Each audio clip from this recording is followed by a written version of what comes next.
Blink Publishing presents The Mountbattens, written and read by Andrew Lownie. Preface.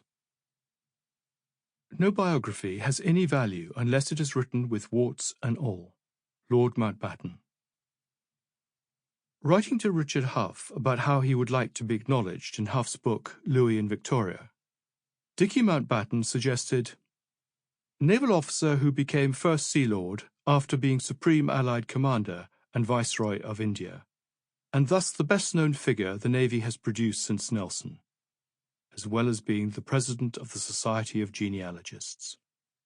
The entry reveals much: Mountbatten's achievements, what he valued, and his pomposity.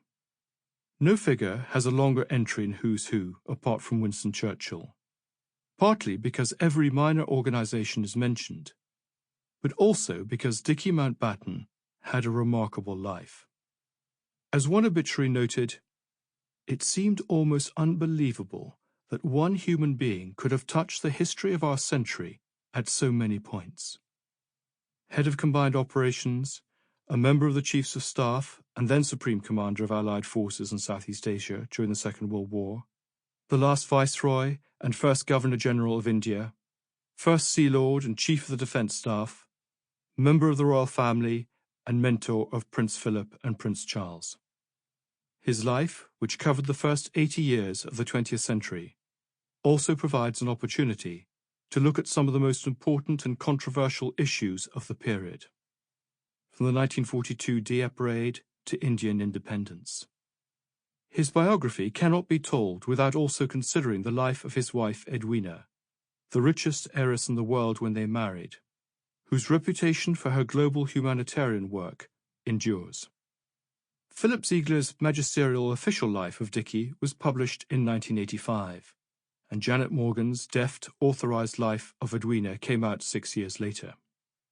What is missing is a shorter, joint biography of these two remarkable figures, a book which is also a portrait of an unusual marriage, one that was loving and mutually supportive, but also beset with infidelities. As Dickie would later claim, Edwina and I spent all our married lives getting into other people's beds.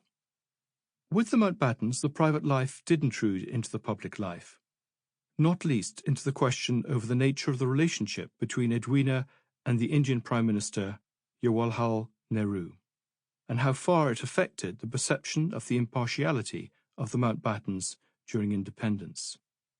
Even after countless books on the couple, the questions remain. Was Mountbatten one of the outstanding leaders of his generation, or a man over-promoted because of his royal birth, high-level connections, film star looks, and ruthless self-promotion? What is the true story behind controversies such as the Dieppe raid and Indian partition, and the love affair between Edwina and Nehru? The authorized biographies had certain subjects they had to cover and to avoid. Now, 30 years later, with many of those involved in the story dead, with new papers released and different sensitivities, there is a case for a new book.